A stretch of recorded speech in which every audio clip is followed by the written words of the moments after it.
পৃথিবীতে সবচাইতে শ্রেষ্ঠতম দোয়ার স্থান হলো মা বাবা। ওই মা বাবা যদি হাত পাতে আরশ পর্যন্ত পৌঁছে যায়, ওই মা বাবা যদি বদদুয়া করে, পৃথিবীর সব তীর সব টার্গেট মিস হতে পারে, কিন্তু মা বাবার বদদুয়া কখনো মিস হয় না, কখনো মিস হয় না। আর সন্তান মা বাবার জন্য যখন দোয়া করে, পৃথিবীর কোন হুজুর, পৃথিবীর কোন বুজুর্গ ব্যক্তির দোয়া কবুলের ব্যাপারে সন্দেহ থাকতে পারে, কিন্তু সন্তান যখন মা বাবার জন্য দোয়া করে, এই দোয়া আল্লাহ ফেলে দেয় না। সুবহানাল্লাহ। কারণ মা বাবার এই দোয়াটা শিখিয়ে দিয়েছেন স্বয়ং আল্লাহ সুবহানাহু ওয়া তাআলা, রব্বির হামহুমা কামা রব্বায়ানি সাগীরা।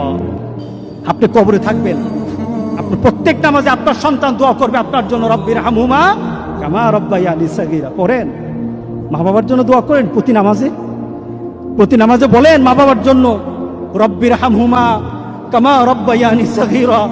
আপনি দোয়া করেন, দেখবেন আপনার দোয়ার কারণে আপনার সন্তান আপনার জন্য দোয়া করছে।